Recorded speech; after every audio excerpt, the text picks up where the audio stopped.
Hey YouTube, it's been a hot minute. Oh my god, it has been a hot minute. And I'm going to tell you all the hotness that has been these minutes. Whew, where do I start? I've been dating, not the same person over and over again. It's kind of inconvenient for them, I imagine.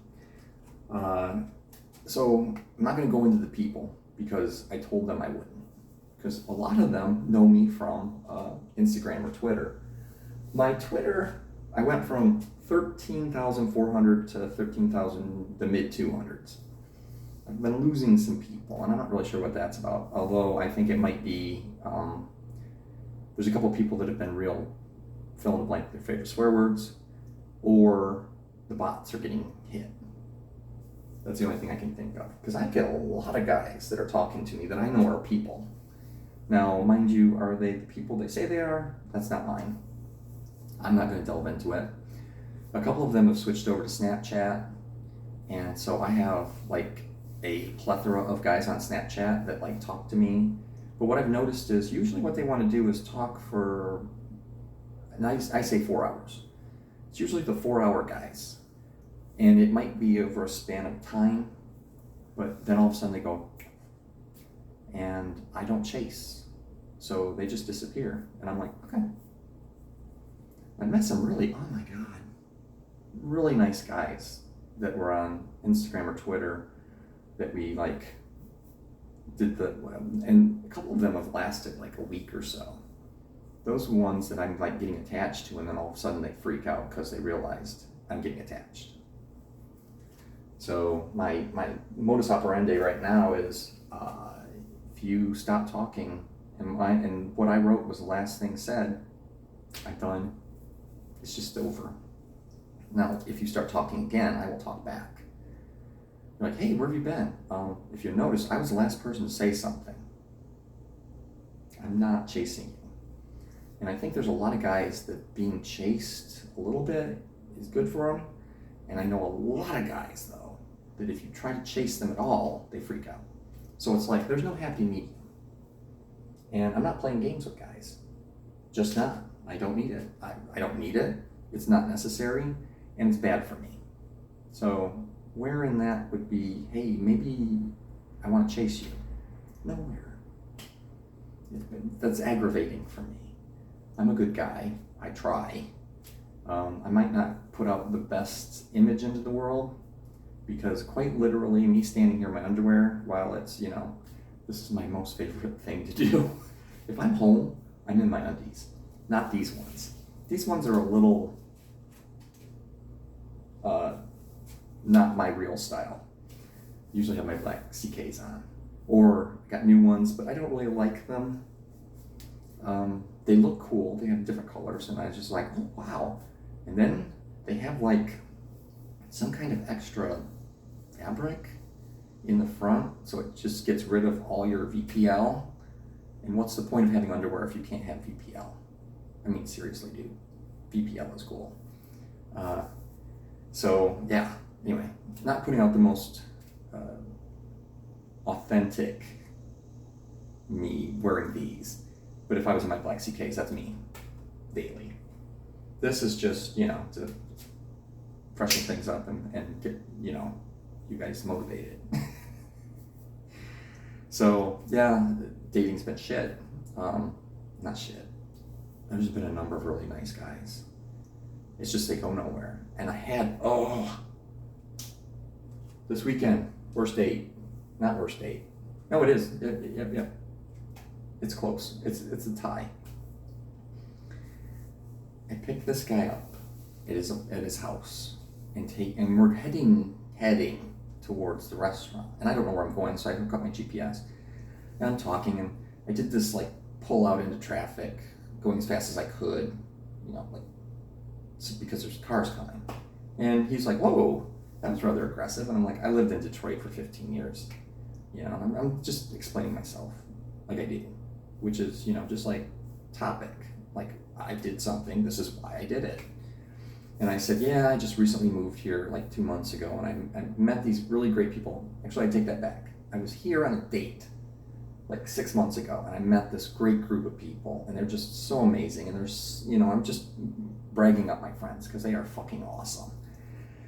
And I said, what's really funny is the one guy that is the guy that pulled me into the group, really. Me and him have the same personality type, we're both INFJs. So when we talk, it's like this. Like, we can say feely things to each other, and it's not offensive, and it's not scary. Like, he told me he loved me, and I told him I loved him back. And I was talking about something, I was talking about how great it is to be friends with him, because he brings me such joy and contentment. And he actually took that as a compliment. Most guys would be like, what? But he isn't. And I'm just like, I love this guy. I love him. It'd be dangerous if he was single. But that's not where he is, and that's not where I'm at. So we're all good. Anyway, I was explaining this, and I said, yeah, what's funny is he has the same name as you. And then he stopped. He says, where's he? I said, yeah, and he's from Lexington. He says, no, I think he's from Winchester. What? Yeah, please tell me what his last name is. And I did. And he's like, I'm like, what? What's the part? And he goes, pull over. Why? This date is done. I just want to walk. I'm going to walk home. I said, I'll drive you home. So I drove him home. 3 to 4 minutes. That was the date. And when it was over, I just sat there, and he was trying to explain himself. And at this point, I had enough caffeine in my system, and I had enough understanding of what was happening, at least a little bit, that I was like, I'm good. You just need to stop talking. This just needs to stop.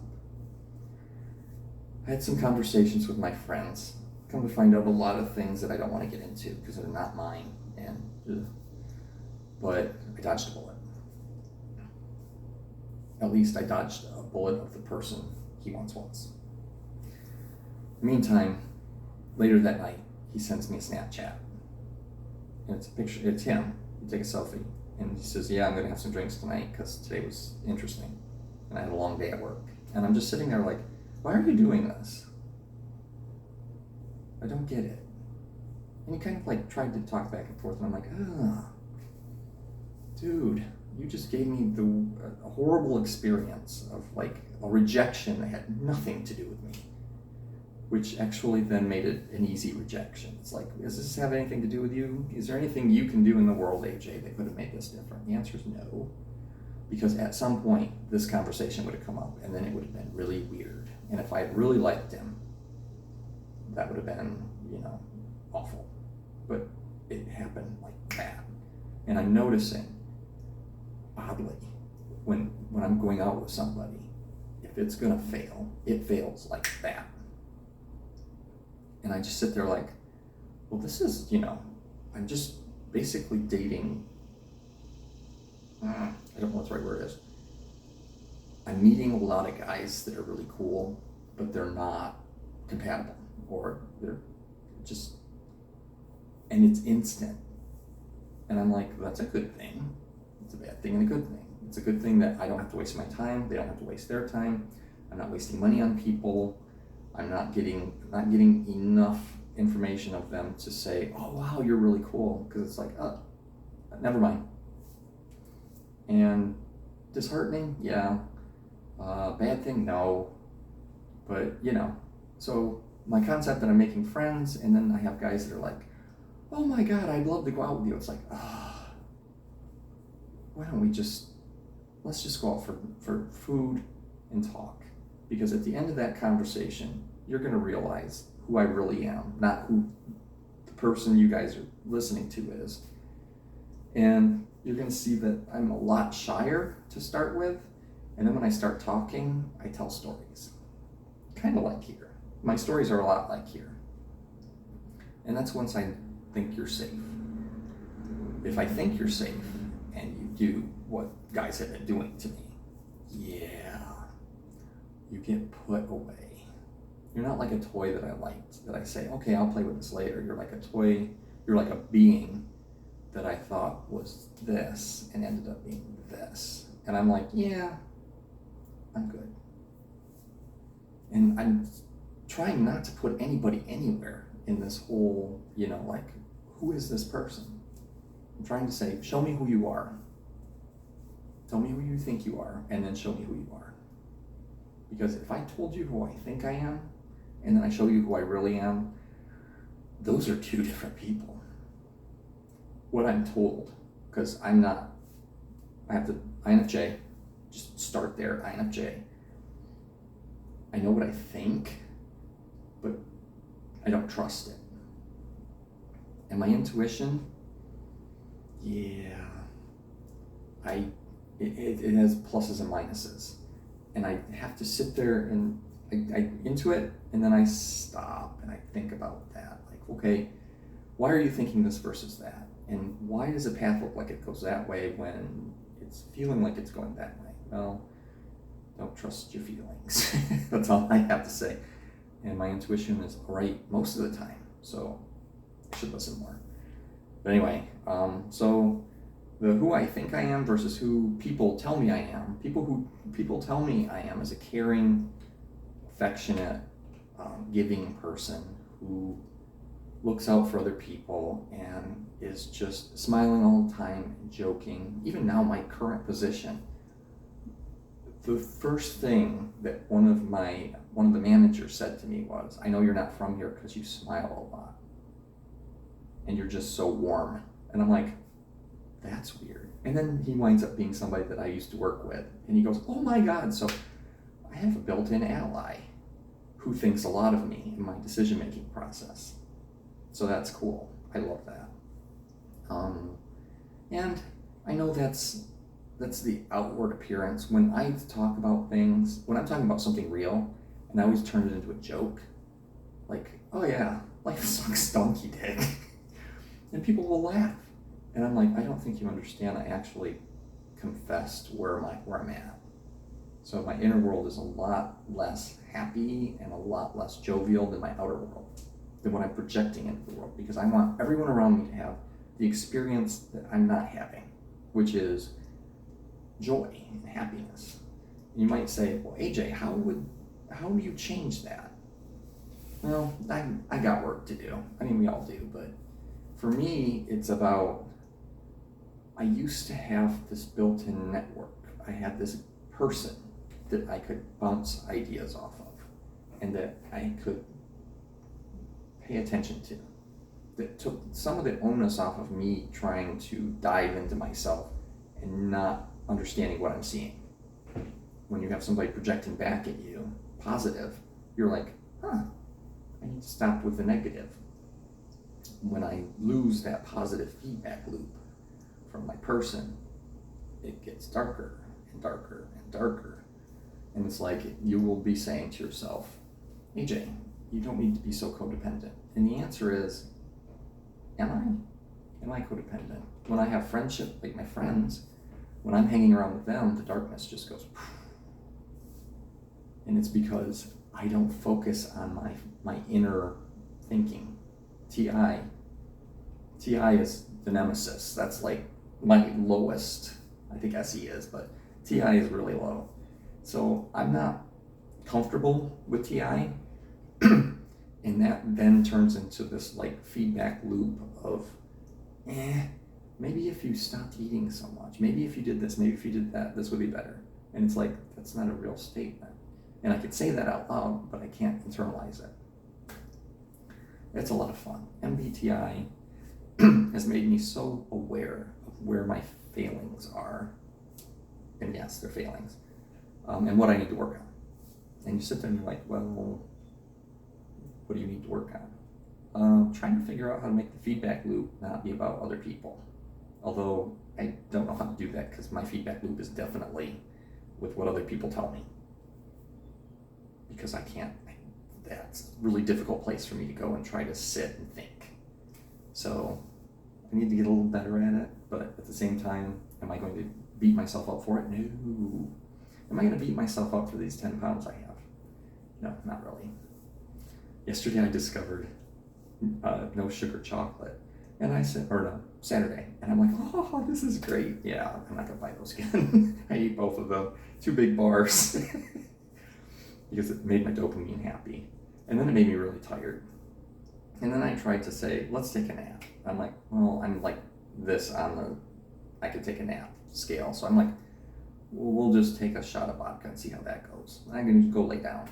Yeah, that turned into like 4 o'clock to 9 o'clock of me just sitting, watching TV and doing nothing. So that can never happen again.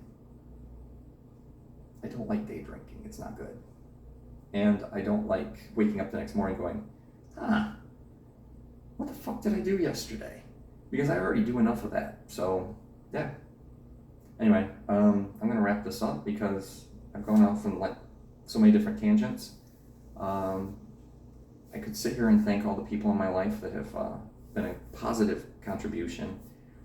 If it wasn't for, I had like this time frame where I would spend every lunch hour talking to two of my people, Peter and Nick, and I'm not sure if I was being annoying or but I'm being told that my stories are fun. So, and I always have stories because apparently my love life is epic. Failure, but epic. So, yeah. I want to thank them. I need to thank Austin, Jeremy, and Ryan for looking out for me and being just amazing friends here. I love Lexington. I'm realizing that the guys here are a little bit more, they're a lot more open to going out and a lot less open to actual relationships. I mean, it's a college town. There's a lot of opportunity to hook up.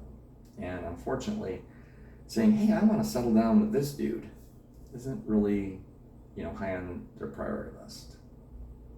I'll find somebody. I have faith, but it's just like, ugh. And FYI, 9 days and it's my birthday. Ooh, September 13th. So I'm not looking forward to this. Love you guys. Love you, dude.